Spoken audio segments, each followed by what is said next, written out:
Okay,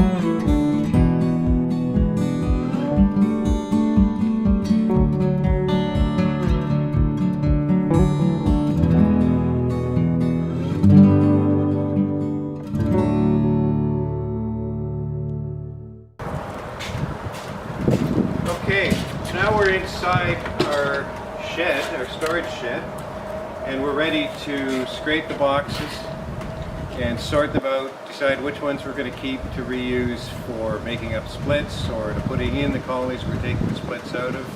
A variety of things we can use this comb for if it's in good shape. We'll also inspect it for American foul brood, so we make sure we're not reusing comb that's infected with American foul brood. So we'll take the box off the wheelbarrow and we put it onto our scraping box. So just set it over here. Put that onto the scraping box. Then we scrape all the wax off the top and all the wax off the bottom of the frame. This scraping box catches the majority of the wax. And again, we don't want this wax getting spread around the bee yard for biosecurity reasons, but it also gums up your boots, so you don't want to be walking on that. And we'll scrape the bottom bores. It's easy to scrape the tops and the bottoms while they're still in the box, because the box is helping to hold on to them. Then what we do is we take the frame out. There's a plastic frame. They don't tend to add a lot of wax onto these plastic frames. I'll just knock that off there. So just hold it securely, knock it off. Then anything we scraped goes into an already scraped box. We'll talk about scraping the boxes in a minute. There you can see a comb. We're not going to waste time scraping things until we've decided whether we're keeping them or not. See, that's broken there. Bunch of old comb that's not really usable down in here. A wire broken loose there. So this one is going to be burned. That one is also going to be burnt. It's a very old frame, quite black looking. We don't render that dark brood comb. The pupil casings soak up wax, and it's really difficult to get the wax out of them. It's a messy job, takes very specialized equipment, a steam generator, a wax press, and so we just burn those instead of going through that process. Of course, we don't burn anything that has plastic in it, any plastic foundation. That has to go into the dumpster or off to the dump because we can't burn plastic. It creates some very serious toxins in the environment if we do. There's a good frame. That's drone comb. And we're going to be able to reuse that. There's no excess wax on the outside, so it goes in there. Not like these plastic frames, there's not a lot to scrape other than the tops and the bottoms. That's kind of debatable, but it is getting pretty old too. Another old comb. So we're being pretty ruthless here. That frame might be maybe 8-10 years old. I'm going to keep that one. So we're going to scrape these shoulders off right here, and we'll scrape a little bit across the bottom, and I'll show you what that looks like in a second. Use either end of your hive tool.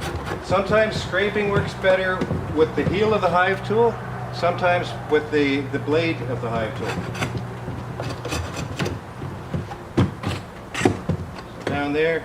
There's a frame that's ready to go. That's got all this drawn comb in there. It's a really valuable resource for the bees to have comb that's already built up and ready to go.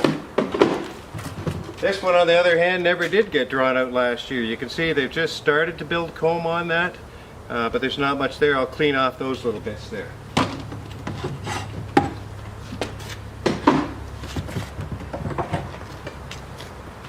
Not much to clean up there. Fairly new frame. If we want to renew comb on a plastic frame, we can just scrape the comb right off and put it back into the hive and let them build comb on that again. Kind of a tough job. You really need to work at it to get that scraped off, but that is a doable situation. Now we're going to scrape the box. You can see there's all this wax in here, propolis all around here, propolis all down through there. We want to clean all that up, so we'll just scrape away. You don't want to have too sharp a hive tool for any kind of scraping on wood. So when you get a new hive tool, what I like to do is run a file across it along here to flatten that edge, and that scrapes well without digging into the wood. So we'll scrape along this area here, right in there, and we'll scrape along there, and then down all down the sides, and then around on the top.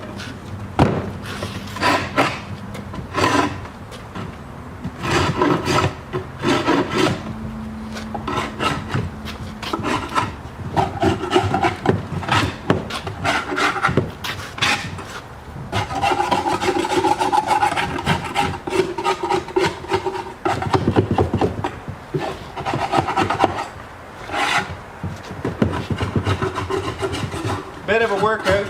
This works better in cold weather when the wax is more brittle. We've actually got a pretty warm day here, so I'm working away at it. Now you can see that all the frames will move around nicely in there. There isn't a lot of excess wax here causing the friction when the bees are when we're moving frames around. And that's clean and ready to go to put more frames into it. We got a really yucky looking bottom board here. Bees died over the winter here. They dropped down at the bottom. There weren't enough bees left in there to clean that up, and so they just died and molded in there. So you can see several different kinds of mold. A white one there, a green one there, all these bee carcasses, all little bumps of wax that the bees use as ladders to climb up to their frames, and a nice big chunk of propolis in there. We're going to keep that propolis. So what we're going to do is use a wide scraper, this wide scraper there, and we'll scrape everything but that propolis to begin with.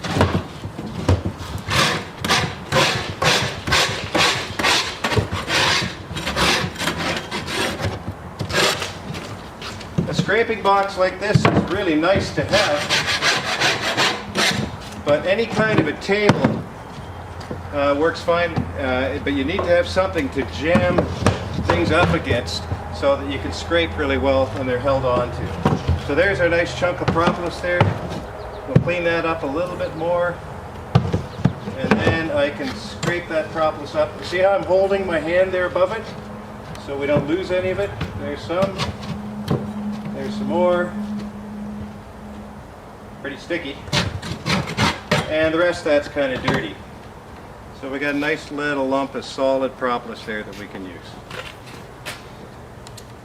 The bottom board's ready to use again. The boxes are ready. The frames are ready to use again. And that's how we handle things in the spring. One thing I want to cover a little bit here is as we're going along, we check to see if there's any foul brood in the cells. If they have had foul brood, if we hold the frame at an angle like that, we have sunlight shining down or a really good strong light shining down, we're looking to see foul brood scales along the bottom of the cell like that, and they'll be black, so they blend in with this black wax, but you can see a difference in the texture on the cells. So we inspect every brood frame to see if there's any American foul brood in there before we reuse it. It rarely shows up. We do use antibiotic here in Ontario to help prevent American foul brood spread in the spring and fall when bees are robbing, but we still need to be extra cautious, and those materials aren't available for use in a lot of jurisdictions, so this inspection becomes even more important in those places. But that's all nice and clean and ready to go to make a nice home for a nucleus colony or a split. Thanks very much for watching. See you next time.